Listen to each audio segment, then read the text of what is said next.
What's up, everybody? Welcome to this webinar brought to you by Bursa Malaysia and managed by our company LifeChamp. So this is Shen Chu. I'll be the moderator for this webinar. So today we are going to talk about be your own portfolio manager. How a trader can treat business, trading as a business and run it like your own portfolio. All right. So today we're going to delve deeper into this topic on how traders can also be your own portfolio manager. So I see that many of you here are tuning in from all over Malaysia, from Tawau, from Sarawak, from KL, from Penang, from JB. So yes, stay safe at home and don't go anywhere during this MCO. Okay, watch our webinar to enrich yourself. All right, so disclaimer for this webinar is whatever case study we do on this webinar is only for educational purpose. So we never give any buy or sell recommendation to any companies in the event that we mention them. So if you decide to make any investment decisions after this webinar, so you are 100% responsible for all your investment decisions. Okay. All right, so today we have invited a very seasoned trader in this market. Okay, he is Jin Hao, none other than Jin Hao. Okay, Jin Hao himself is a persistent trader in the capital market focused on stock and futures. And Jin Hao is the founder and chief master trainer of Street Finance. And I think he has been trading for the past, I think, close to 10 years now, I believe.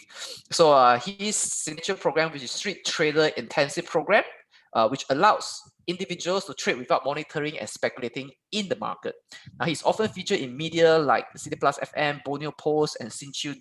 And then he also spoke for Bursa Malaysia and also other investment banks. So he's also frequently invited to speak in universities and colleges around Malaysia. So are you guys ready for Jin Hao?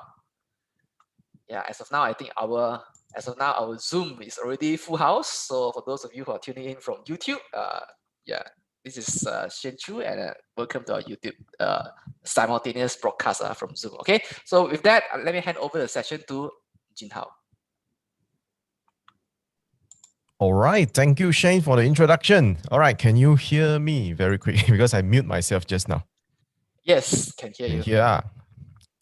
All right, then that would be great. Okay, before that, just let me figure out a little bit of things. Seems like I cannot get into full screen at my side. Okay, all right. Just give me a minute.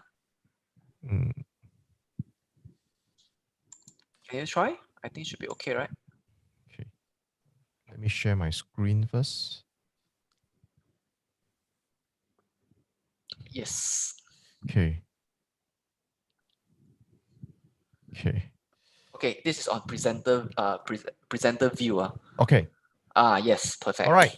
Okay, thank you very much. So welcome everyone to tonight's live stream. My name is Jin Hao. Okay, so just now Shen has already introduced me. So I believe I don't need to introduce myself further. Okay, all right. So if you are ready for tonight's sessions, type ready in the chat box below. All right. And also, if it is possible, okay, take out some paper, take out your pens, your writing tools, okay? And also, possible, a calculator, okay? If possible, a calculator. We don't know if later, okay, whether we need it or not, because tonight's session, initially, I was quite surprised just now when I talked to Shane, because as far as trading, investing, all these things is concerned, many people are obsessed with trading or investing strategy. Okay, it's like people want to know how you buy, how you sell, and things like that. But there is one thing called mindset and mentality, and another thing called money management. And these two aspects are also very important. But most people are obsessed with method only, and I think that not enough people are talking about like money management and things like that. And well, people subconsciously maybe know that like money management, portfolio management is very important. Okay. But it seems like every time, okay, oftentimes when we talk about portfolio management or money management alone, okay, then the people just seems like not excited about it. Okay. So, and I'm really happy to see a full house for tonight. And what I will be sharing with you in this webinar, okay, is these four things. Okay. So the first one, how basically how successful traders think. Okay. They treat trading as a business because, like it or not, if you want to be a successful trader, the first thing that you need to know is how they actually treat trading. Okay, there's no way you can be a successful trader if you are thinking just like any other retailers out there. Okay. And the next thing we're going to touch about how to manage your own portfolio like fund managers and basically any other portfolio managers out there. So we are touching things that in the professional world, okay, people are using. Okay, people are really practicing and using. Okay, so we are going to talk about diversification. We're going to talk about position sizing and position adjustment. Okay, under what situation you may or may not want to adjust your positions and how. Okay, and okay, when to add or reduce position. That's under position adjust sizing and adjustment. And last but not least is how can you create your own trading system with some of the commonly used indicators and also your own criteria when it comes to trading or investing, if that's the case for you. So tonight, it is not about how to plot entries or things like that. Okay, let me just explain. Tonight is not about how to plot entries like if MACD golden cross, what you're gonna do. None of these things. Okay, you have your own trading system, and now what I'm going to share with you is portfolio management strategy, and you're going to learn all these things and see how can you create your own trading system based on your what you are practicing as far as like strategies is concerned. Now, different people may have different strategy, that's for sure.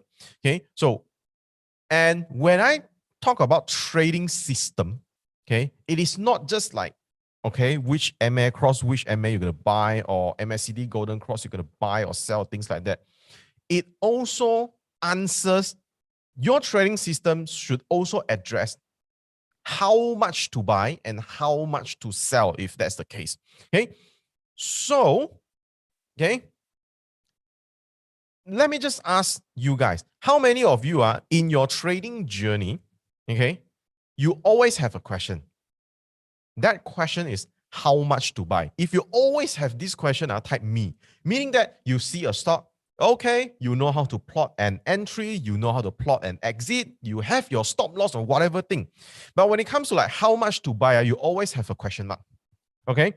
And this webinar is exactly going to answer that. All right. So I usually don't teach these things publicly. I actually only teach it in my workshop because this kind of thing is kind of intimidating to some people and quite it's a little bit complicated if you want to talk to very a details manner. But tonight we're going to give you I'm going to give you sufficient information for you to get started with money management and how do you trade in a professional way and things like that. Okay, now the first thing we're going to talk about this. When we are trading or investing, if you are an investor, but personally I'm a trader, okay, I'm a trend follower, okay, so you're going to think from a business perspective. Now let me ask you guys one thing, okay? Now, for example, I don't know what iPhone this is. Okay, this is just some images I download from the stock photos. Okay, but let's say this is, I believe it's iPhone. It's going to be iPhone. Okay. So whatever model it is. Okay, I don't know what's the latest iPhone. Should be like 11 or 12. Okay, so let's say right now the hottest selling iPhone model is iPhone 12 or 11. Okay. Now, you are a mobile phone store operators, and for some reason, you still have a lot of old inventories. For example, okay, maybe like iPhone 8 or iPhone 10, iPhone X or 10. Okay. Now, my question to you is this. Okay, knowing that iPhone 11 and 12 are the hot selling model, and you have a lot of old inventories. Okay. What are you going to do? Okay, what are you going to do with your iPhone, the inventories of your iPhone 8 or iPhone 10, basically those older models? Are you going to let go at a cheaper price so that you get back your money a little bit so that you can afford meaning that you have the cash to pile up more inventory on the hot selling model. Are you willing to do that? Yes or no? Type in the chat box below. Okay, I repeat my questions. Okay, maybe just now I did not explain well. Okay, you are a mobile phone store operator. You own a mobile phone store selling Apple, for example. Okay, now the hottest selling model is iPhone 11 and 12 right now, and you still have a lot of inventories for iPhone 8 or 10 or whatever old models. Are you going to sell it for a cheaper price so that you can get the cash, okay, and then pile up more inventories of iPhone 11 or 12, which are the hotter selling model, and you can probably make more money from there? So I can see a lot of people type yes, and that is true. Okay, that is true. You got to think from a business perspective, and this is what some people cannot go by with it as far as trading is concerned. When one stock has already maybe like the potential or probability for the stock, okay, probably of the stock that they are holding, probably of the stock that they are holding making money. Sorry, I rephrase it. Okay, now for a lot of retail investors, especially the amateur, whenever they are, for some reason, they have a stock that has less potential to make money, or they are already in a losing positions, they will feel like don't want to sell at a lower price, maybe sell at break even or sell at a loss, which is what I call cut loss, so that they get back the money and then buy maybe some new stocks that have like better potential. Okay. And a lot of retailers are using this, what we call buy and hope strategy. Okay. Meaning that they hope that, okay, they hope that one day things would recover. Okay. But what if it doesn't? Okay. So this is what I call think from a business perspective. Okay. So as far as trading is concerned, we are going to have like few stocks, like 3, 5, 6 stocks. Whenever the stock is still making money, we're going to keep it. If there's still potential. Whenever that stock has lost its momentum, or it has become a bad stocks in our portfolio, what we're going to do is we're going to reduce the positions until we have cleared the positions. Okay. So this is what we call think from a business perspective. I think this is going to be a bare minimum. Okay. Now, of course, there are also like other things that we can talk about. Like, for example, if you identify that iPhone, okay, the people, the public who prefer iPhone has already gotten down, meaning that less and less people, okay, are going to, they prefer other brands, for example, meaning that less people prefer iPhone. Now, as an entrepreneur, as you're a business owner of a mobile phone store, what are you going to do? Type in the chat box below and share with everyone. Okay? Type in the chat box and share with everyone what you are going to do if that is the case. Okay? Now, yeah, some people said diversify. That is true. That's why you see the Apple store, the boss probably also own another Samsung store. Okay? Probably. Or you get to see last time, okay? Last time, there are a lot of small mobile phone kiosks and whatnot. They sell a lot of Samsung during the earlier stage of the smartphone things. A lot of people are selling Samsung phones, okay? Because those kiosks, maybe they're not allowed to sell iPhones just yet. They sell a lot of Samsung phones, okay? Now, and what they do is basically after that, okay, Samsung is no longer the hottest model, especially towards the budget population, the population that prefer the budget phone. So we got like Huawei, we have all these brands kind of. So after that, you start seeing those kiosks start to sell like Samsung, Huawei, and Vivo, Oppo, and all these things. So when it comes to trading, it is actually the same thing. If you think that right now equity is maybe so only, not much opportunity, what you can do is actually you have a lot of choices. Maybe you can keep cash. maybe you can trade derivatives. That's what I call diversify. Okay, so there are a lot of things that traders need to understand. That basically, we are doing a business, and what's the good thing about this business? As a trading business, what's the good thing? Today, if you have 300,000, you're gonna open a boba tea shop. Do you think make money? Okay, do you think make money? Yes or no? Share in the chat box. Okay, maybe make money, but quite tough to survive lah. Okay, you have 300,000, you have 500,000, you dump all your money into the renovation and inventories and things like that. Then after, if business not good, you lost your 500,000.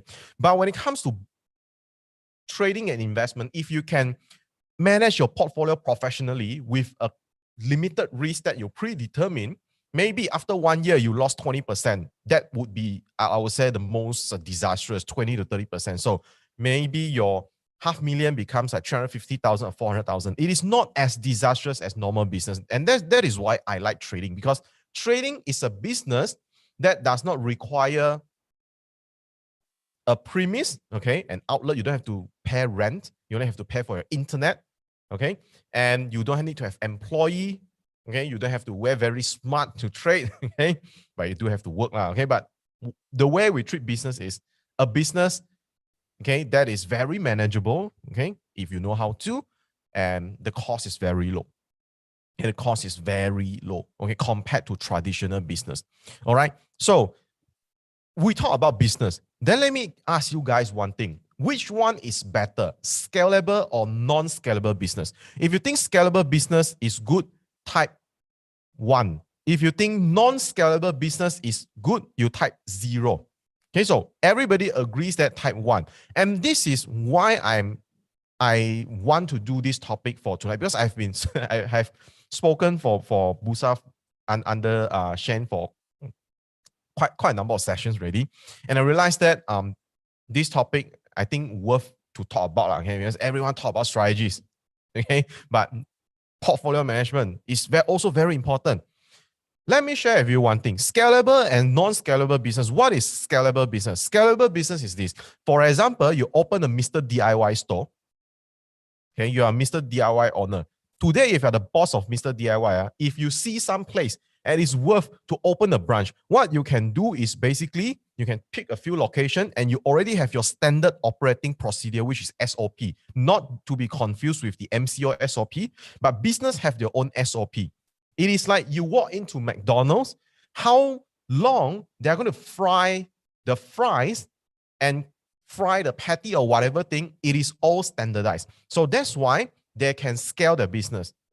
For example, the boss of Mr. DIY can just use the standard operating procedure and allocate a few people to like hire people, and those people they are being put in a system. Put it in this way. They are being put in a system. What is non-scalable business? Non-scalable business is like I work as a maybe hawker store. I own a hawker store and I am the one doing the char kway teow. Now, let's say my business is very good, and one of my friends introduced me, hey, that place, Petaling Jaya, that place, very good. You should open there. The problem is how? Because I don't have a system in first place. That is the problem. So trading is also the same thing. Investing and trading also have to be scalable. How many of you agree with this? Trading has to be scalable as well. If you agree, type agree. Now, let me share with you one very typical example. Under what situation investing and trading is not scalable?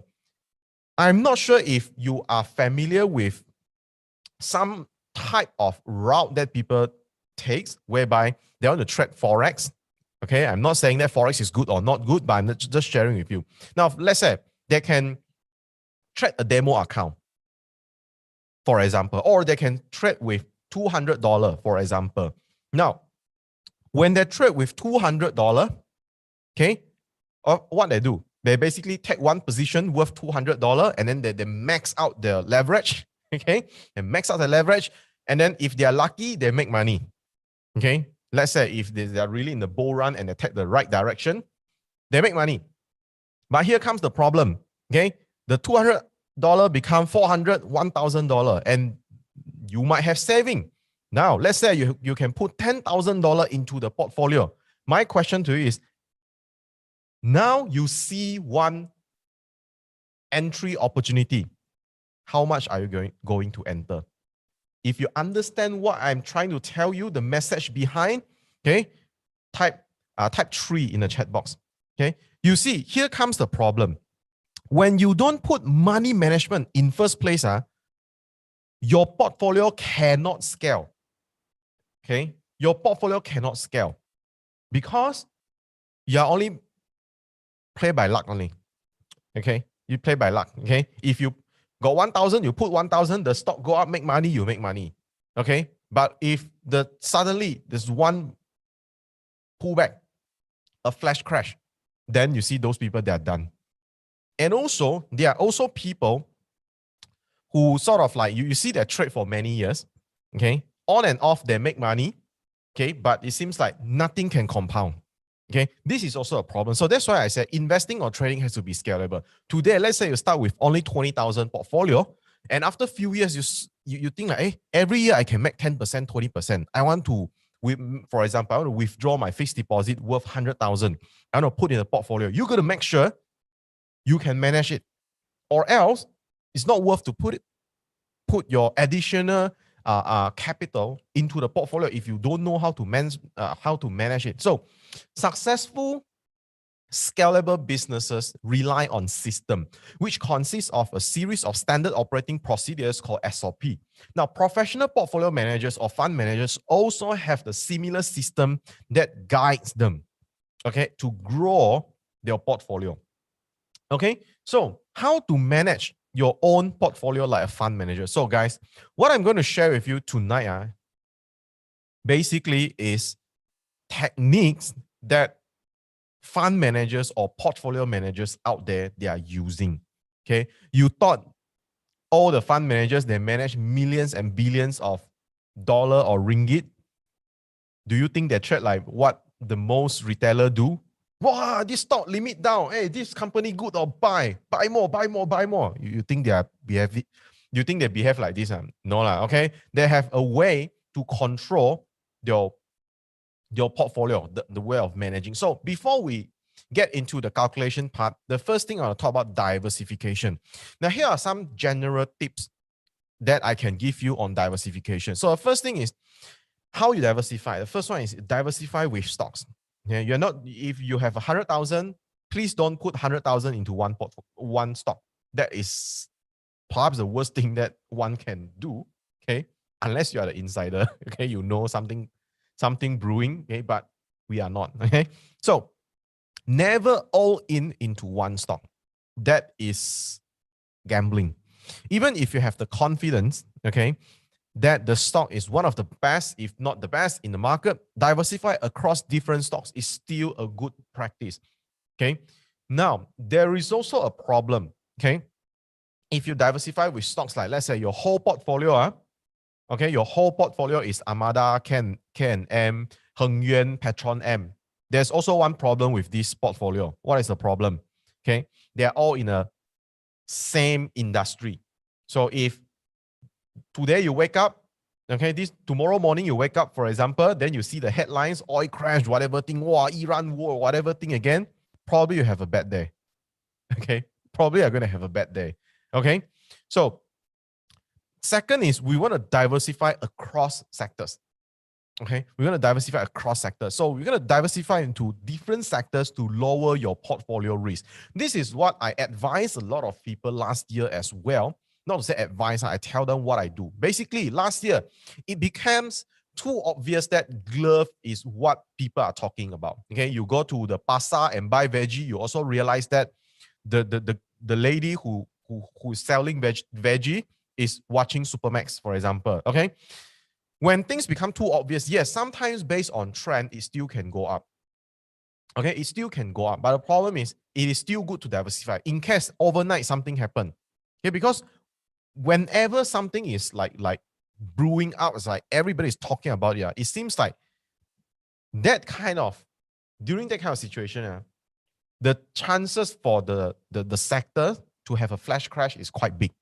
Okay, so apart from apart from glove, basically last year I said, why not look at technology? Because technology is also trending up during that time. Okay, so maybe you have a portfolio of like 2 glove, 2 tech, or 3 technology. Then another one, maybe you can pick any stocks that maybe is other sector as well. Like for example, last year I think it's like SCGM and stocks like that. They are also quite good. Okay, so by the way, just give you guys some context. I'm personally a trend follower, meaning that I'm a trader.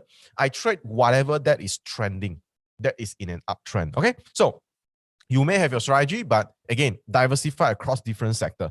Okay, when the market is in a bull run with a specific theme, you can choose to put heavier weightage in the related sector. So, for example, you have 5 stocks in your portfolio.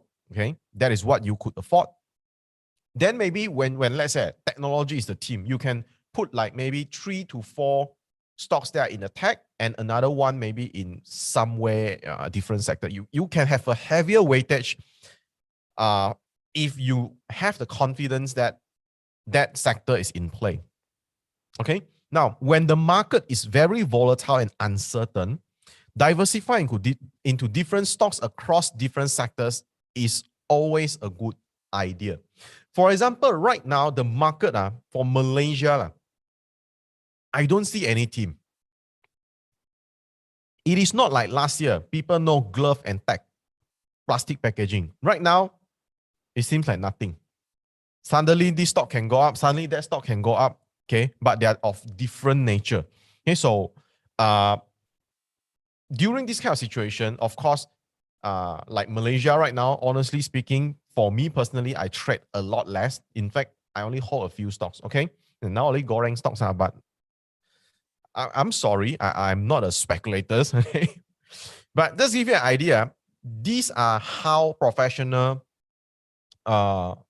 portfolio managers, this is what they do. Okay, they diversify across into different stocks across different sector.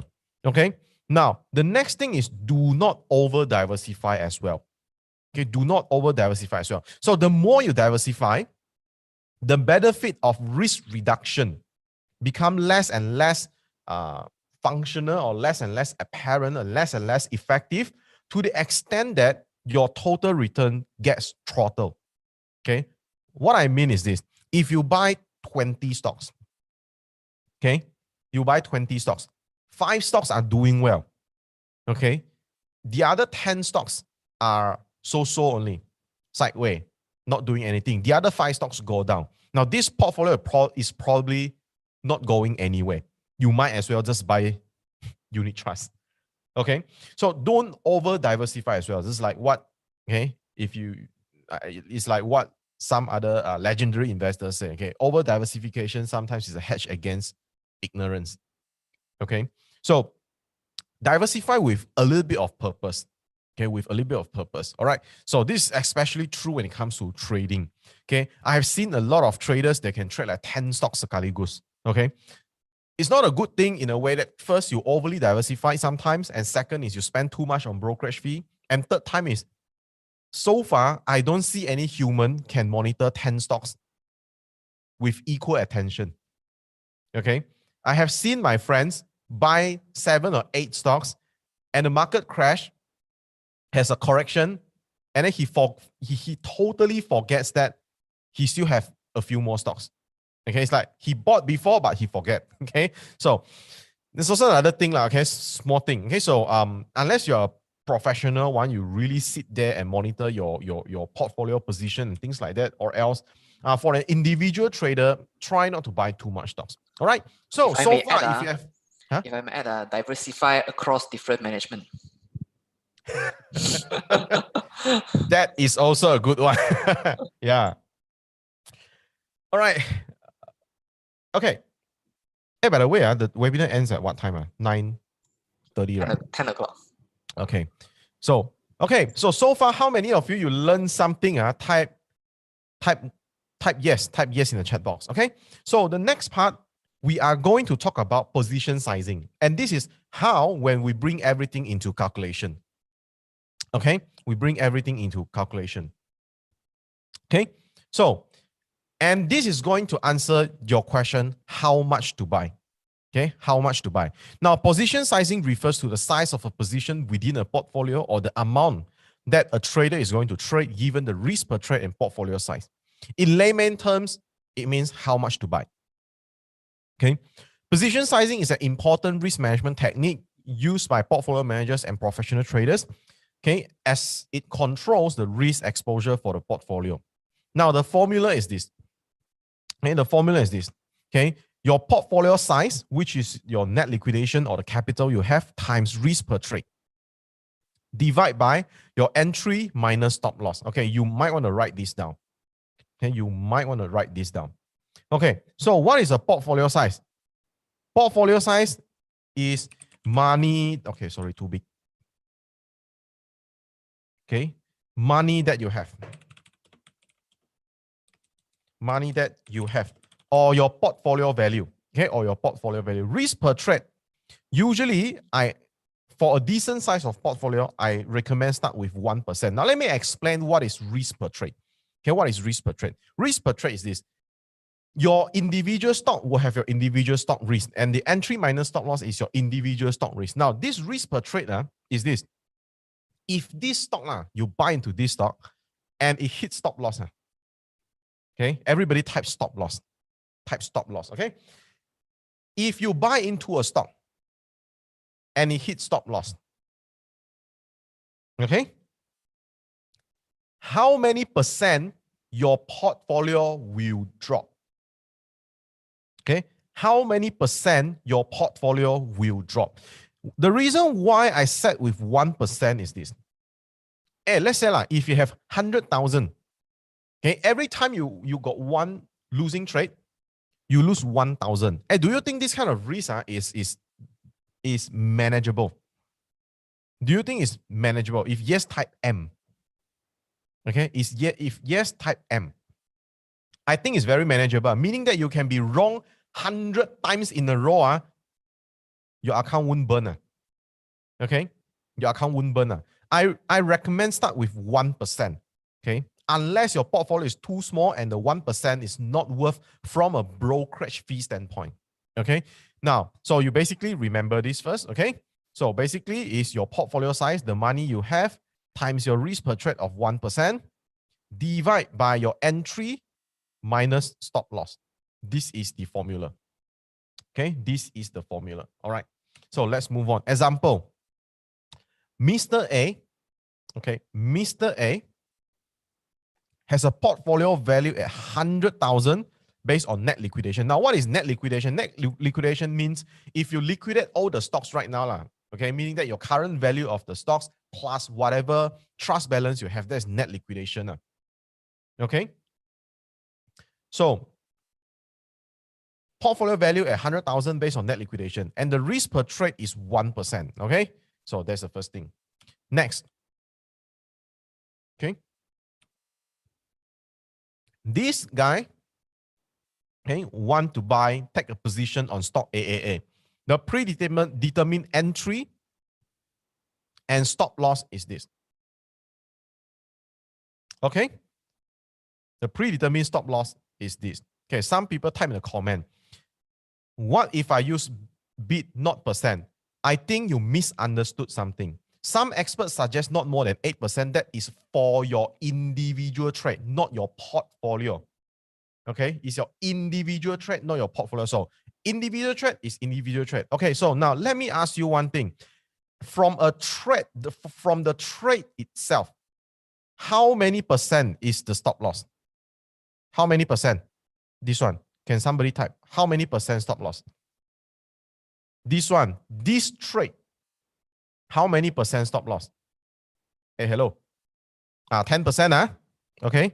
Because you enter at 5, your stop loss at 450. So this stock, the stop loss is 10%. And this is what most people know. Oh, this stock stop loss 10%. That stock stop loss 5%. Okay. If you buy a stock at 10 cents, you stop loss 8 cents, then your stop loss is 20%. And some people calculate by pips. Okay. By pips. And these are usually speculators or those short-term traders. Okay. If they buy into 40-cent stocks, then a stop loss is 4 pips or 5 pips. These are individual trades risk. And your job is to be a portfolio manager is to translate that individual risk into a portfolio risk, and that would decide how much to buy. Because let me ask you guys one thing. You have this guy have this much money, risk per trade is this, and this one, okay, is the setup. Maybe the stock go up, okay? Oh, okay, rebound. Okay, this one $5, buy here. Stop loss 450. The question is how much to buy. Am I right? Yes or no? If yes, type yes. The next question is, of course, how much to buy. You got the money, okay? You got the money, you got your predetermined portfolio loss, okay? And then you already have a setup. This is a setup, okay? Buy at 5, sell at 450. Of course, the next one is how much to buy. Okay, so how we're going to determine this is you should use the formula just now. So basically what you do is portfolio size 100,000 times risk per trade 1%. Okay, risk per trade 1%. Divide by entry minus stop loss. Okay, so 100,000 times 1% divide by 5 minus 450. So 1,000 ringgit divide by 50 cents. So you're going to buy 2,000 units of this stock AAA. You basically put all the information into the formula. Okay, into the formula. Now, so far, do you understand this part? If understand, type U. U stands for understand. Okay, if you understand this part, type U. Basically, you have all these piece of information. It is just like our mathematics in high school, okay? Find the X. Okay, all right. So now this is how basically it works. So Mr. A will enter 2,000 units of stock AAA at $5, using up 10,000 of his buying power. Now, how you get 10,000? Because 5 ringgit per share, you buy 2 lots. Okay, you buy 2,000 units, then you use up 10K lah. Here's the thing. Now, if stock AAA drops to the predetermined stop loss of 450, stop loss hit, stop loss hit, what you do? You cut lah, okay? So he would then sell 2,000 units of stock AAA and get back 9,000. Am I right? Okay, you sell back you sell the 2,000 units that you have for 450, then you get back 9,000. Okay, the loss would be 1,000 before fee. Okay, let's put fee aside. Okay, so the loss would be 1,000 before fee. Okay, because he used 10,000 to buy, sell 9,000, so the loss is 1,000. And the portfolio value would drop by 1%. Now, can you guys understand where this is going? Okay, because we calculate the risk already. So if this stock were to go down and hit the stop loss, assuming that there is no any kind of like execution error or poor execution, okay, then if this stock were to hit stop loss, your portfolio will go down by 1%. Okay, if you understand this part, type 1%. Okay, if you understand this part, type 1%. All right. So this is basically how everything translates into your portfolio. Okay. So some people might think, okay, later I'll share. Some people might think that this kind of strategy is very boring. Okay, but later I'll explain to you. Okay, so now let's say, okay, if this stock go up to 650, he would then sell his 2,000 units of stock AAA at 650 and get 13,000. Okay, 650 sell, okay, 2,000 unit and get 13,000 back, which is a profit of 3,000 before fee, and his portfolio would grow by 3% in value. Am I right? If you understand this part, type 3%. Okay, then the portfolio will grow by 3% mathematically. Okay, so this is how professional traders get things done. Now, some people might say, hey, this one boring. You buy a stock, 5 ringgit, go to 650, the stock go up 30%, your portfolio grow 3% only. Okay, but again, to me, in the market, at least from my limited experience of close to 10 years, okay, excitement and consistency cannot go together. Okay, you want excitement, there is no consistency. If you want consistency, things are going to be boring. That simple. Okay, that simple. Okay, so as the predetermined risk per trade is 1%, and right now Mr. A grows his portfolio by 3% as a result of this stock. So his risk to reward ratio is 1 to 3. Okay, 1 to 3 as he made 3R from this trade. And this is what we call risk multiple. Now, I'm not going to touch too deep about this, but in the professional world, what we always see is like how many R profit you have. Okay, how many R profit you have? Okay, so we always say, oh, this trade 5R, this trade 10R, oh, this trade 2R. Oh, now what's your position right now? Okay, 1.5R unrealized gain. This is what we all, this is the way, okay, this is the way we talk about things. Okay, now can you guys tell me, okay, what is your average risk to reward ratio? Anyone? What is your average risk to reward ratio? Can someone type in the chat box below? 1 to 2, okay, 1 to 2, some 1 to 1.5. Okay, now I'll just use 1 to 2. Or 1 to 10, or the one. Good, Okay, most people say 1 to 2. All right, now, this is how, in the professional world, how we get things done. For example, you take 10 trades. Okay, you take 10 trades. Now, let me ask you one thing. Okay, let me ask you one thing. Is 40% win rate bad or average or good? 40% win rate. Good, bad, or average? 40% win rate means you buy 10 stocks, only 4 stocks make money. The rest, the 6, lose money. Some say bad, some say good, some say average. Okay, now, whatever you think, I'm going to share with you the math behind. Okay, so you take 10 trades. Okay, and the win rate is 40%, which is quite bad for some people. So you take 10 trades, 4 will make money. Okay, 6 will make loss. Okay, 6 will make loss. Now, based on a 1% risk per trade rule, okay, 1% risk per trade rule, those 6 stocks that make loss, okay, that 6 stock that make loss would draw down your portfolio by 1% each. Okay, now, just now you say your average risk reward ratio is 1 to 2. So those 4 stocks that make money are going to contribute 2% each to your portfolio. If you are with me, type R. If you are with me, type R. Okay, so this is how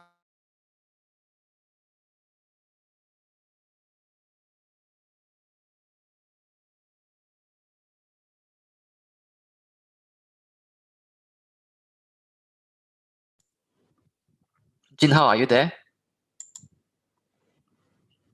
Hello, Jinhao.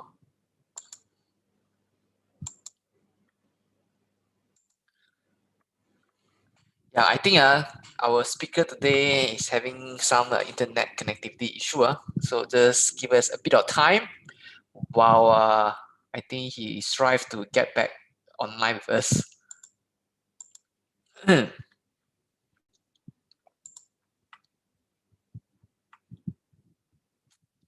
Oops. Okay, I think our speaker just disconnect.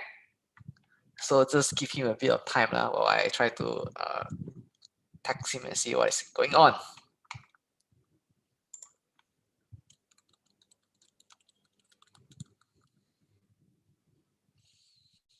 In the meantime, let me give you. Oh yes, Jinhao is back. thank you to the best internet connection in Malaysia. Okay. Okay, so where did I got disconnected just now? You disconnected at the calculation there on the. Can you show me the slide? Okay. I think the white slide gone because this one I draw with Zoom. Correct. Yeah, you're drawing on Zoom. Okay, 4 win, 6 loss, 10 trades. Okay, okay. All right, good. Okay, so sorry for the inconvenience. Luckily, I'm back. Okay, my connection recently got disconnected. Okay. Yep. Okay, again, 10 trades, win rate 40%, 1% risk per trade. Okay, so meaning that 4 trades that make money will grow by 2%, and then 6 trades are going to lose money at 1% risk per trade each. So meaning that, okay, meaning that, okay, so meaning that those that four that make money is going to grow your portfolio by 2%. And that's going to translate into 8% gain.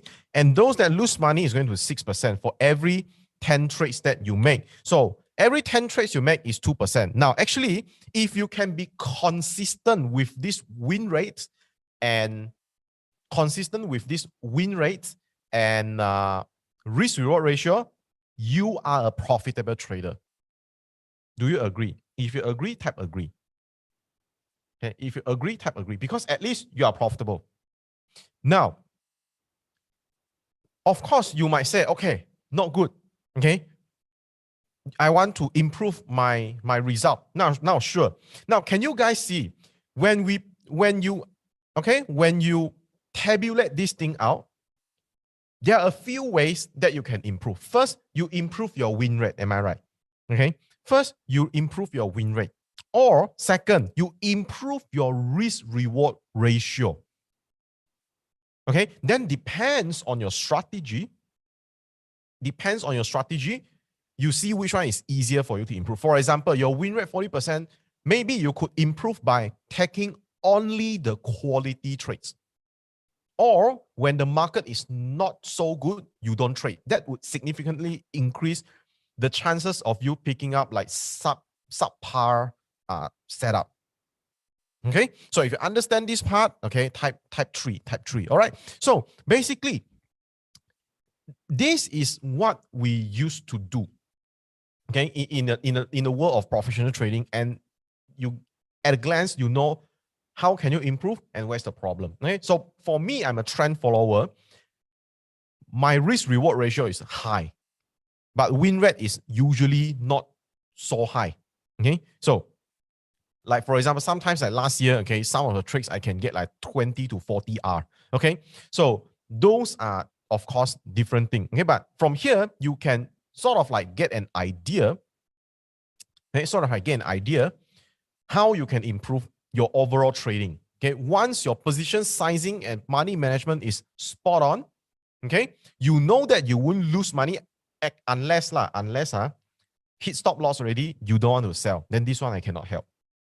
Okay, if you can stick with the plan, then no problem.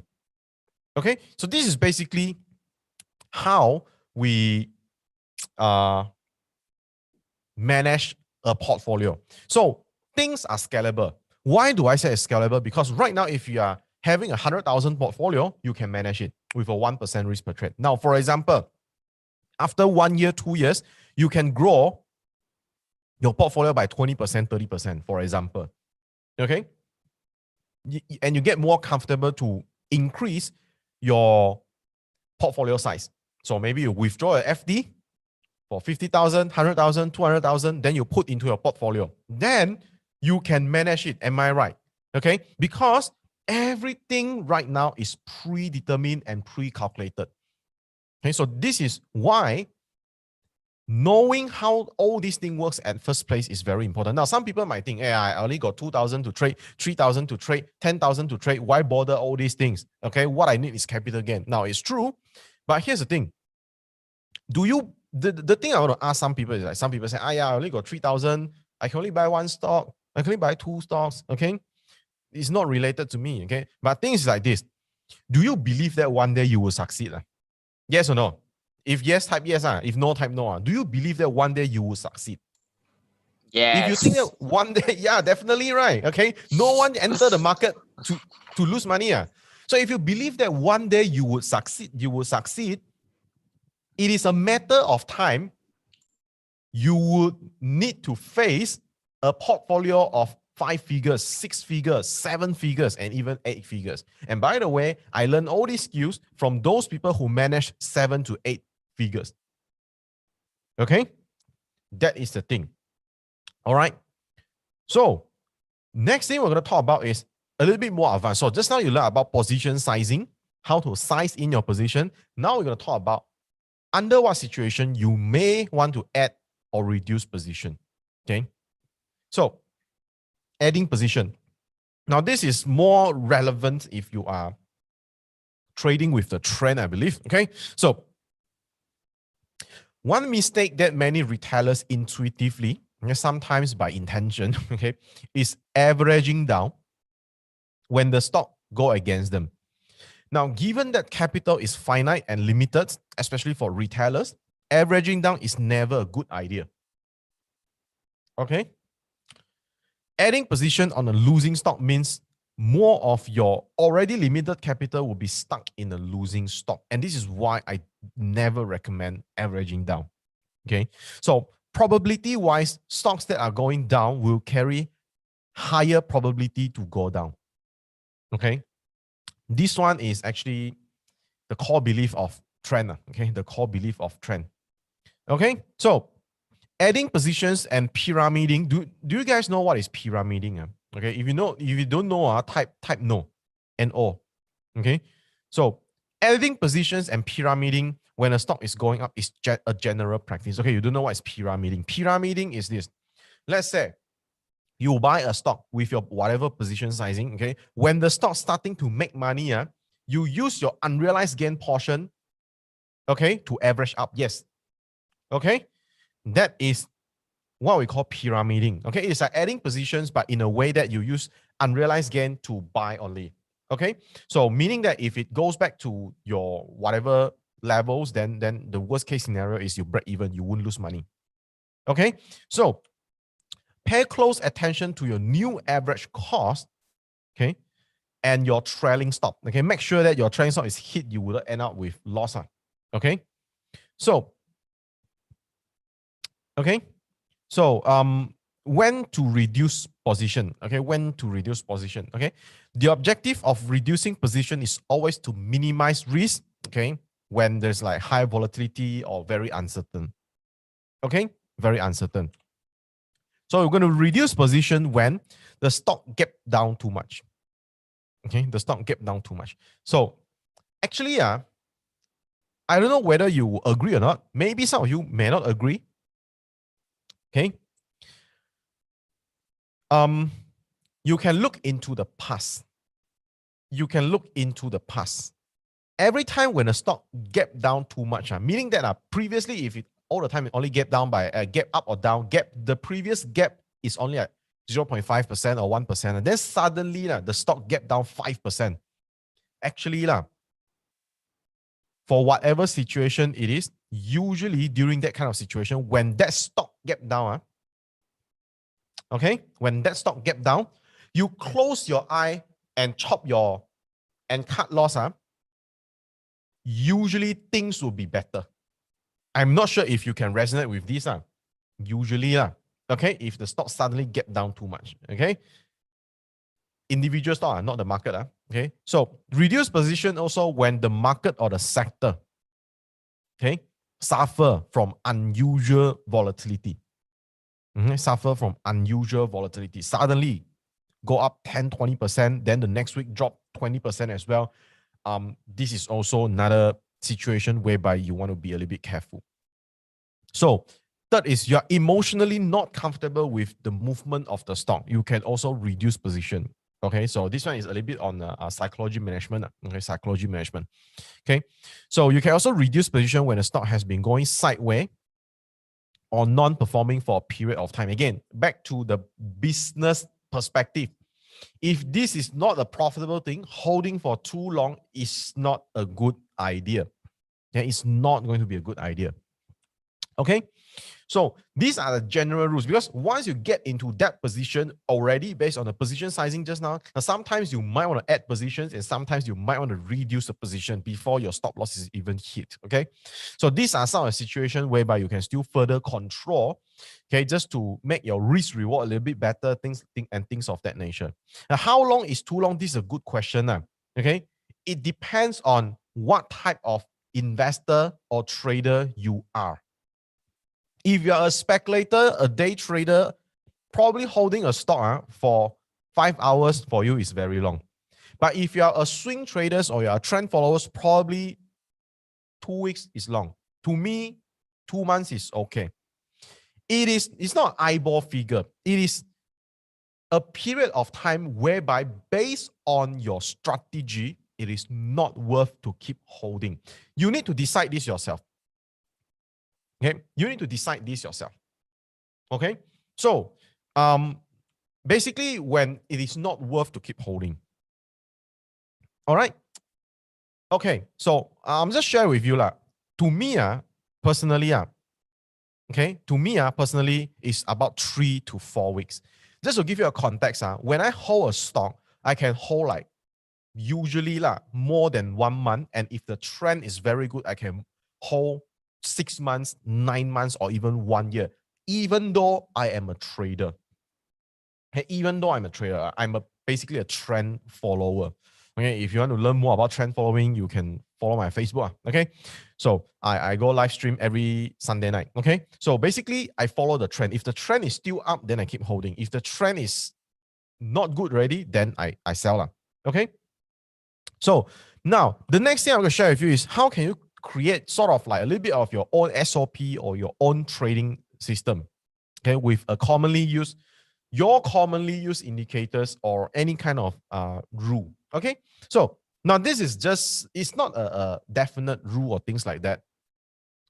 You have to decide it for yourself based on your own trading pattern or strategy or your habit. Okay, now first let's look at it. Okay, traders can create your own trading system based on first the strategy you use, the indicators and rules that you adhere, and how comfortable or uncomfortable you are given a different scenario. Okay, now set your buying rules. Okay, now for example, you might have different entry strategy. Okay, you might have your different entry strategy. Okay, so for example, if this thing is already in an uptrend, whereby your moving average is already showing that it is going up. Now, for example, you can have a situation. Okay, you can have a scenario. Okay, what is this scenario? Now, if a stock gonna hit your midterm average, okay, uptrend, you hit your midterm average and rebound, and it go above the short term, you buy half position, for example. Okay, so the next rebound, you buy another half. This is when it is rebound from a midterm. Now, when the trend is very strong, it keeps going up and hit your short-term average and go up. It means that the trend becomes stronger. If you are buying the stock here, you can buy full position. This is kind of like a situation, a rule that you can set yourself. And you will only buy if, for example, MACD is above 0. Because usually, if you buy something when the MACD is below 0, the win rate is very low. Maybe based on your own practice or what you believe in. Because for me, I don't do with anything MACD below 0. Usually the win rate quite low based on my experience. Okay, now next thing is you follow the rule and buy. So every time you see this pattern, you enter based on the position sizing just now. Okay, so what you can do next is you set a selling rule. What is a selling rule? Okay, if it close above short-term average, you're not going to do anything. But if you start closing below short-term average, you're going to sell half. Maybe just now you buy 10 lots. Now you sell 5 lots. Okay. The next thing is if it close below maybe your midterm average and it still go down next day, the next day you're going to sell another half, which means you exit your position.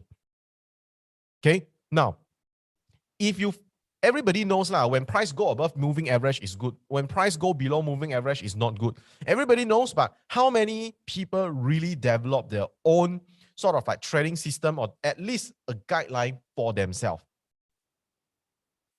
Okay. How many people actually create it? So if you really create it based on this stock, I believe you will feel very happy lah. Okay, this is why trading system alongside portfolio management and all those things is very important. Now you might be using other indicators, you might be using other rule-based practice. The key here is just set it. Okay, so now a lot of people always say, okay, now why you don't buy Top Glove when it is going up earlier this year, and why don't you buy Top Glove right now? It's very simple. My trading rule is this. Okay, my trading rule is this. What is my trading rule? Just now that I share with you. The short term must be above, mid term must be in the middle, and long term at the bottom. Okay, whatever you use, 200 here, maybe you use like 60 here, maybe you use 30 here, whatever rule you are using. This one is not. First thing, MACD is below 0, so I'm not comfortable with it. So, and then you see this one is a bearish crossover, and it doesn't have a bullish crossover, and here it is below the long-term average of 200 moving average. So, do I buy this? The answer is no. Do I buy here? The answer is no, because it does not fulfill my rule. Okay, so that's why my system does not ask me to buy back. And here previously, my system asked me to buy. My system asked me to buy. Okay, that's how we get in. Maybe I did not buy it here. I did not buy here, but I can buy here. I can buy here. Okay, because of my strategy. All right. So you might have your own strategy. So basically, this one, how to buy. Okay, how to buy. Okay, basically, if based on what I said just now, my system, if it goes to midterm average and go up, when it close above, for example, the short-term average, I buy half position, and it goes up, come down and rebound from this short-term line, meaning that previously it take this as a support, now it take this as a support. Right now, okay, here I buy half position, rebound from here, I buy another half position. So I have full position in it, and I can take it because the MACD is above 0. Okay, so this is how you can set your own rules and things like that. All right. And this is not a definite one. It's not a definite one. So you might need to tweak it yourself based on your own, okay, based on your own practice and based on how you enter. Some people use like Bollinger Band, some people use any other things, okay? It's very important. All right, it's very important. Okay, so so basically what we call a system is your trading strategy has to be very synchronized with your money management strategy. Okay, so this is what we call a system. And how well can you follow a system, that would depends on how well you can handle your own emotion, your own dedication, your own whatever mindset and mentality. Okay, so again, trading success is not just about strategy. It is all about having all three aspects taken care: your method, your mindset, and your money management. So I hope that tonight's sessions give you a clear idea on how, in the professional world, how we actually manage our portfolio. Okay, so for example, if your risk per trade is 1% and you have a risk reward ratio of 1 to 2, then from there you can calculate how many trades you need to take with a given win rate in order to have 20% gain in a year. And if you are not able to hit that amount of trades, then what you can do is you either improve your win rate or you improve your risk reward ratio. From there, you fine tune your strategy. And you fine tune your strategy. So, yep. Hopefully, you guys learn something. Okay. By the way, if you guys learn something, can you type yes in the chat box? I want to see whether or not these sessions has been really good. Okay, to you, because it is not like how to buy, how to sell kind of like strategy things. It's only money management strategy. Okay. So yeah, a lot of yes. Thank you very much. Okay. Okay. So so I pass the time back to Shane. Thank you so much, Jinhao, for doing this session. Be your own portfolio manager. All right. So so we come to the Q&A session. If any questions for Jinhao, please write in the Q&A box and then we address them accordingly.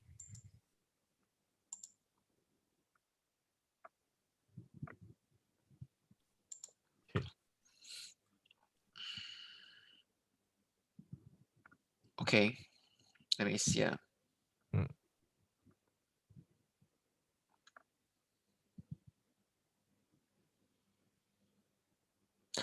So the first question is asked by Zulkarnian, like don't over diversify. How much minimum money or unit per counter you recommend to put in the portfolio? Minimum money depends on your own budget. Okay, depends on your own budget. Okay, and unit per counter is based on position sizing. Now, I don't think it's good to tell you like how much is the minimum, or else you might be discouraged in some way, or you feel like it is too little for you. Okay, so based on your own affordability, you should know that what you could come up with, and based on that, you practice the position sizing, and from there, then you can tell that okay how much you want to buy. Now, I know I want to address one thing is under certain situation. Now, for example, if you only have a 10,000 portfolio, now if you use 1% risk per trade, if you only use 1% risk per trade, then you will come up with a situation whereby for each counter you only buy like 1,000 or 2,000 worth of share, 1 or 2,000 ringgit worth of share, and then you are going to pay like 8 or 12 ringgit per side as a brokerage fee. So under that situation, might not worth for you, okay, because brokerage fee wise, it's not worth it. Now, there are a few things that you can do. The first thing is whatever you learn tonight, you remember first, okay? And understand that right now you can use your 10,000 to only buy 3 stocks, okay? And then, of course, your portfolio is going to be more volatile because if one stock hits stop loss, maybe your portfolio down by 5 or 10% already. You have to pre-agree with this kind of portfolio volatility. And I believe that most people start with this kind of portfolio volatility. But there is a better way of doing it is you adjust your risk per trade to maybe 3%. You can try it. Okay. You adjust your risk per trade to maybe 3%. Maybe it will make more sense to you. Okay. Risk per trade 3%, meaning that you just put in 3% instead of 1% in the formula, and then it means that every time one stock hits stop loss, your portfolio will down by 3% before fees, things like that. Okay, so this is one suggestions that I can share with you. Okay, I can share with you. So that is also one thing that I suggest my students as well. Okay, so start with, if your portfolio is less than 10,000, maybe start with 3% risk per trade. If it is 10,000 to 20 or 30,000, okay, you can use 2%, and above 30,000, I think you can comfortably use just 1%. Unless you really like high risk, then that one I leave it to you. But let me just share with you. Personally, for my own portfolio, I always use 1%. Okay, I always use 1%. Okay, because I value consistency rather than like one big win then huge profit. All right. Okay. Okay. Wise advice. So the next question is on the buying. When you say 1/2, that means half, right? What do you mean by it? Okay, half position. Okay, half position means, for example, based on the position sizing calculation just now, you can buy, for example, 5,000 shares. So what you can do is maybe you buy 3,000 shares first or 2,500 shares first, and then you see what's the situation later. Basically, full position is based on the formula just now. Okay, you only go in full position when that setup, okay, is a high probability setup, meaning that based on your past, your experience, that setup is going to turn out to be profitable. Then only you size in with full positions. Now, sometimes you know that, I'm not sure if you faced this before. Sometimes you look like, this stock, macam can buy, this one cantik, that one cantik, but one thing not cantik. Okay? I said, should I enter? Oh, this one MA nice, this one nice. Oh, candle also nice. But MACD below 0. How? RSI not good. Not stochastic not good. Now, under this situation whereby you you don't have what we call confluence across different indicators or across different like indicators or things like that. Okay, so when you don't have confluence, meaning that it's not meaning that setup is not the setup that tick all the chat box. For those situations, you might want to enter just half position and see what happened later. Okay, this is what we call partial. We enter partial first. All right.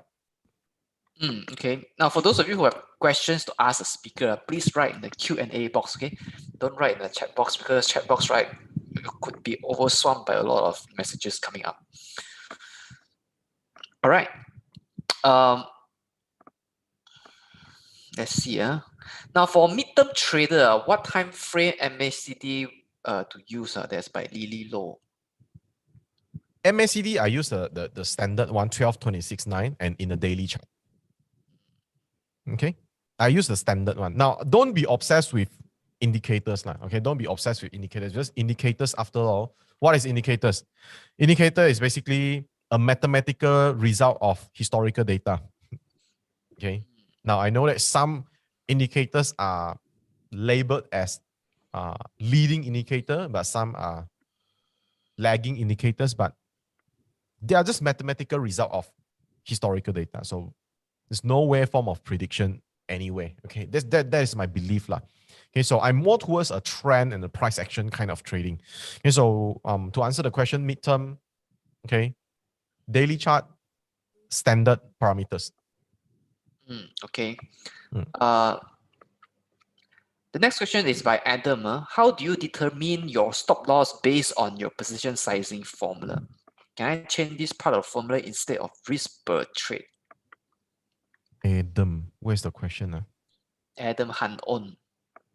Okay. Han-on. Okay, because I need to see what he is typing. Okay, how do you determine your stop loss? Now, okay, you don't determine your stop loss based on position sizing. You determine your stop loss for that trade first before you calculate the position sizing. I think I make it. Is that clear? Yeah, very clear. Yeah, so that is the thing. Okay, so for example, you want to buy one stock. Okay, the stock is like six ringgit. Okay, you have to determine your stop loss first. Your stop loss is maybe like 573. Okay, how you determine stop loss? I don't know, maybe swing low, somewhere below swing low, few pips below swing low, or you use moving average as a guideline, things like that. That one is yourself. Okay, you determine the stop loss first, then only you put, because remember, position sizing, you need 4 information. Your account value, your risk per trade, your entry, and your stop loss. So you don't determine your stop loss based on the position sizing. Okay, I hope that answer your question. Okay. Now, regarding the portfolio size, if we do the second trade, should the portfolio size deduct the first trade amount? That is by Su Chi Bei. The answer is I assume lah. Okay, it means because after taking one trade, the portfolio value will change. Am I right? Okay, so yes, it is that intimidating if you want to really follow. And yes, in our practice, we do follow. Okay, but of course, sometimes not accurate to sense lah. But for example, you have 100,000 portfolio right now. Okay, and then you make one trade, and that trade hits stop loss. So now your portfolio is 99,000. So your new formula, your net liquidation or your portfolio value will be 99,000 instead of 100,000. Okay, so meaning that when your portfolio is getting smaller and smaller, okay, the amount has to be changed. And also, when you make more and more money, you will automatically scale to a larger position automatically. Okay, meaning that your 100,000 portfolio, you keep making money to 110, meaning that now your risk per trade still 1%, but in terms of fiat, in terms of dollar value, right now, your one trade, the risk is 1,100 instead of 1,000. Okay, if you get what I'm trying to say. Okay, so it goes along with your portfolio size. Okay. Dr. Izali would like to ask, can we use absolute ringgit value instead of percentage as risk per trade? I don't really agree with that lah. Okay, I don't really agree with that because to me, trading and investing is a percentage game.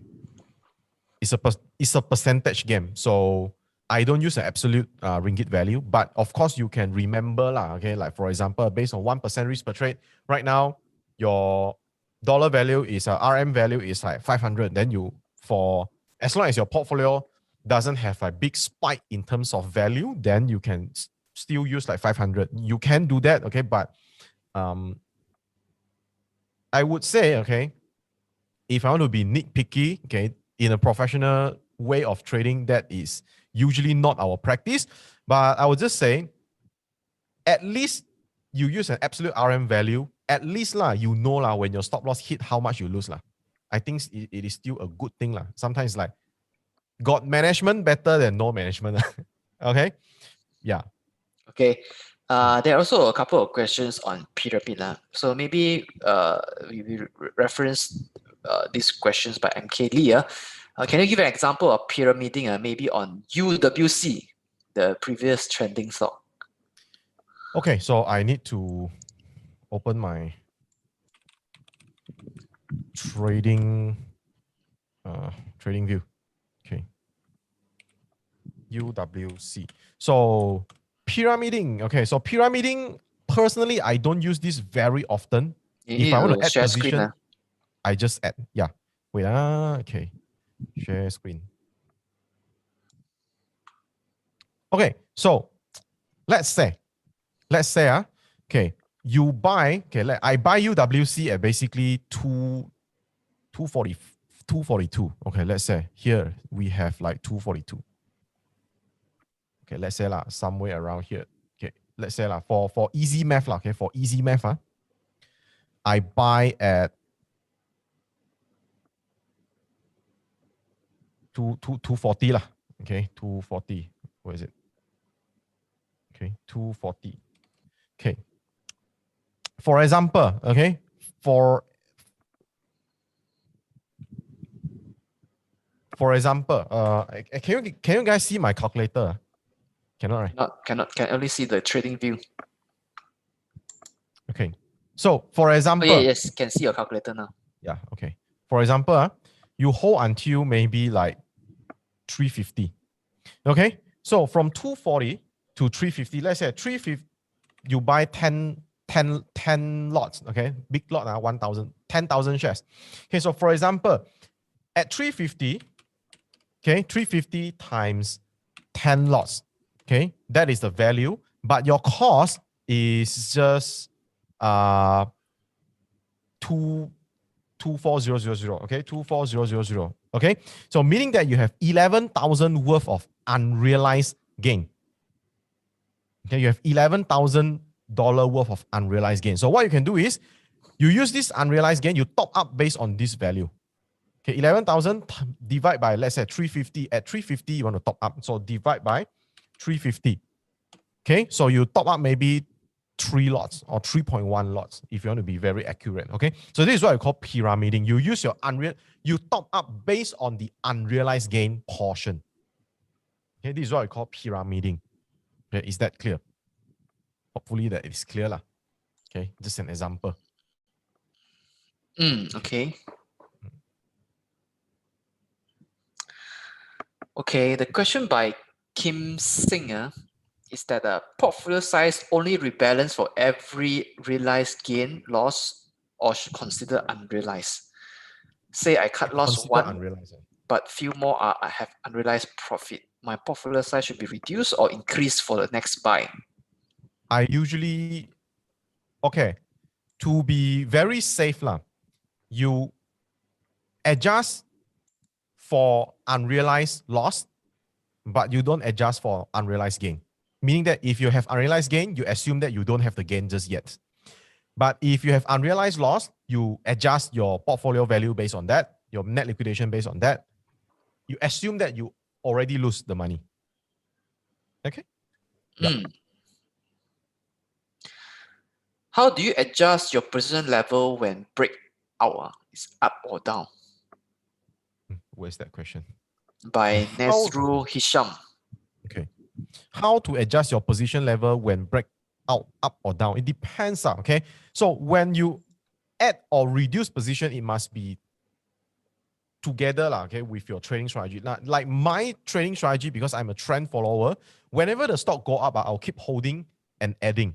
So how much to add, that one you have to recalculate your risk. Okay, so breakout or not, as long as the stock is still trending up, usually I'll add a bit more, things like that. Okay, if that stock is still something that you want to add on, then you can still do that, but you have to recalculate your risk. Okay, you have to.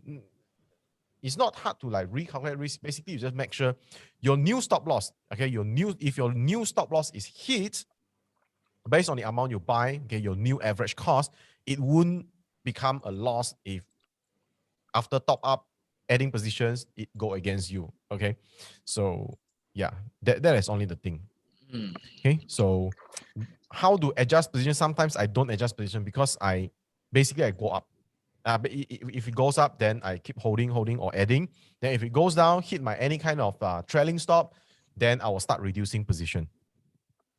Okay. So the next question is by Wen Xian. Some of my stock is already lost up to 30 to 40%. Should I reduce the size of positions, cut it all, or just leave it there? I think many investors face this issue. Okay.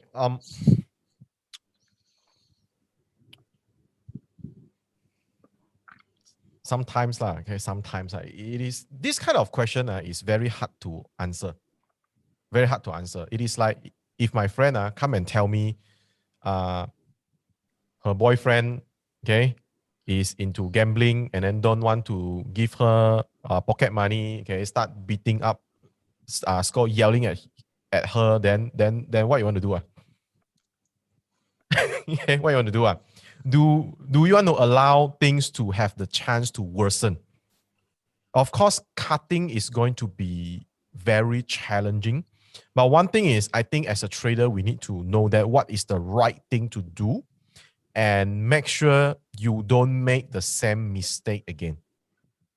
So whether or not to cut, of course, if you ask me, I would say cut. But whether or not you can really cut, I don't know. Okay. But I think the most important thing is make sure you have to learn from whatever you have experienced right now, and then make sure that mistake won't repeat again. Does that sound logical to you? Okay. Whether or not you want to cut, I cannot force you, but from a practice, okay, habit standpoint, it's better to cut. Okay, it's better to cut. But I think the most important thing is in the future, you don't repeat the same mistake. Meaning that before you enter, you must have a trading plan. And then when the stop loss is hit, make sure that you execute it. Okay. And I always tell people one thing by the way, if let's say I believe in rewarding ourselves. I believe in rewarding ourselves. Okay. For example, last time you find stop loss very hard. Now, if this time round, based on you learn position sizing, you learn stop loss, then let's say you buy one stock. And then the stock hit stop loss. Then what you do? You cut loss. If you are able to cut loss, okay, especially mental stop. There are two types of stop loss. One is mental stop, one is hard stop. Hard stop is the one that you set in your system. Because in Malaysia, some platforms do offer that already, I think, whereby you put a stop loss order. I believe it's a stop limit. Okay, you put a stop order there. Then if it drops until that level, system will sell for you. That is what I call hard stop. But if you can execute mental stop, meaning that you see the price drop until your stop loss, you sell the stock, please celebrate. But don't go out celebrate now. Stay home. Buy whatever food you want. Okay? Okay? Diet, forget it tomorrow. Okay? Okay? You want to eat pizza? Eat. Okay? Celebrate. Because I think not a lot of people can do that. Especially when you just get started. Okay? So being able to stay sane when you're losing money and able to execute stop loss accordingly is also something worth to be rewarded. Okay, so this is one just little thing. Okay. Right. Okay, that's interesting practice I learned today. Okay, so but don't spend too much money to celebrate. Okay. If you Yeah. feel like eating cake, okay, eat. That is what you're gonna eat for your supper. Because Yeah. market close. That's what you're gonna eat. Okay, forget about diet. That's tomorrow. Okay, diet is always tomorrow thing. Yeah. Yeah, and then don't celebrate your winners, okay? Celebrate your Mm. losers, okay? I Yeah. think recently I also learned that, I think when people ask about what George Soros, I think in one of the webinars that we recently conducted, and George Soros always talk about his losing trades. George Soros never talk about his winning trades. So that's why you don't judge a person by how much he talk about his losing trades. Maybe he's a billionaire, okay? All right, so Actually, I think very important. It's a good thing. Yeah. okay, well, let me go to tell you more about our next webinar. Okay, now before I talk about webinar, as usual, this is Bursa Academy, and Bursa Academy is a comprehensive one-stop e-learning platforms that aims to help you to with a continuous and holistic learning journey. So it's simplified, user-friendly, and accessible anywhere. So you just head over to www.bursaacademy.bursamarketplace.com, and then on Bursa Academy, there are a lot of investing resources like articles, quizzes, coursework, recordings for you to watch to improve your financial intelligence. All right. So the next webinar is happening on this Friday. It is titled Technique Trading Pola 123. So by looking at the title, you know that it's conducted in Malay. So it's happening this Friday. Hang on, I think the date is wrong. Is this Friday? It's 25th. Okay, make a mistake. Okay, so 8:30 to 10 p.m. So I've given you the registration link. All right, so you may join this session to learn how you can do this, 1, 2, 3 pattern trading strategy. All right, so I believe this is the breakout strategy. So yeah, so join our webinar on this Friday to learn more about how you can trade 1, 2, 3, trade up. 1, 2, 3 pattern trading strategy. All right. So with that, thank you everybody for staying until the end of this session. So I want to thank Jin Hao for spending your time here with us to share about how to be our own portfolio manager by learning about position sizing, when to add, when to reduce positions, and also how to diversify. Okay. Most importantly, have a system. Okay. We trade based on rules, but not based on emotions. All right. So until then, see you all again. Okay, on this Friday. All right. Bye, everybody. This is Shen Chu signing off.